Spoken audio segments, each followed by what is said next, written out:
দর্শক, জুলাই গণ অভ্যুত্থানে আহত ব্যক্তিরা এই মুহূর্তে সংবাদ সম্মেলন করছেন ঢাকা বিশ্ববিদ্যালয়ের টিএসসি এলাকায়। আমরা সরাসরি সেখানে চলে যাচ্ছি।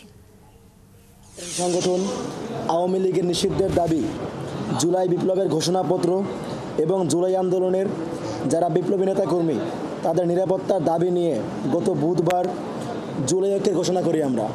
জুলাই ঐক্য হচ্ছে জুলাই থেকে উঠে আসা এবং জুলাই নিয়ে কাজ করা যে সমস্ত প্ল্যাটফর্ম তাদের স্বতন্ত্রভাবে কার্যক্রম পরিচালনা করে আসছিল, আমরা জুলাই ঐক্যের ব্যানারে তাদের সকলকে ঐক্যবদ্ধ করি। এখন থেকে আমরা জুলাইয়ের ম্যান্ডেটগুলো আদায় করার ক্ষেত্রে আমরা সকলে সম্মিলিতভাবে একযোগে আওয়াজ তোলার মাধ্যমে আমাদের জুলাইয়ের ম্যান্ডেট রক্ষা করব। এই প্রত্যয় নিয়ে আমরা গত বুধবারে গঠন করেছিলাম সম্মিলিত প্ল্যাটফর্ম জুলাই ঐক্য, যেখানে বর্তমানে প্রায় ৮০-র কাছাকাছি সংগঠন যুক্ত হয়েছে। গত বৃহস্পতিবার রাতে আওয়ামী লীগ নিষিদ্ধের দাবি নিয়ে ঢাকা বিশ্ববিদ্যালয় থেকে জুলাই ঐক্য মিছিল নিয়ে প্রধান উপদেষ্টার বাসভবনের সামনে অবস্থান নেয়। এরপর থেকে আওয়ামী লীগ নিষিদ্ধের দাবিতে শুক্রবার বিকাল ৪টা থেকে শাহবাগে অবস্থান নেয় জুলাই ঐক্য। একই দিন বিকাল ৫:৩০টায় যমুনার সমাবেশ থেকে ছাত্র জনতা শাহবাগে অবস্থান নেয়, যেখানে জুলাই বিপ্লবের অন্যতম সংগঠক হাসনাত আবদুল্লাহ সহ অনেকেই উপস্থিত ছিলেন। শনিবার রাতে দেশের অনেক সংগঠন এবং রাজনৈতিক দলের ব্যক্তিদের সঙ্গে আলোচনা করে আমরা ফেসিবাদ বিরোধী জাতীয় ঐক্যের সঙ্গে মিলেমিশে আমরা শাহবাগে অবস্থান নেই। আপনারা সকলেই অবগত আছেন, গতকাল রাতে কৌশলে কিছু শব্দ ব্যবহার করে ইন্টারিম সরকার খুনি আওয়ামী লীগের কার্যক্রমকে নিষিদ্ধ করে।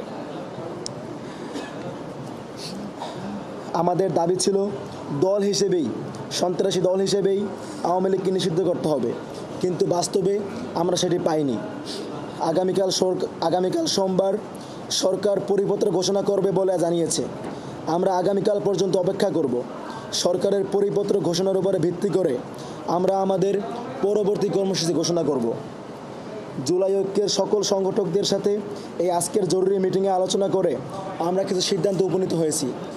একটি সম্মিলিত প্ল্যাটফর্ম হিসেবে জুলাই ঐক্য যে সমস্ত কাজ করবে সেগুলো নিম্নরূপ।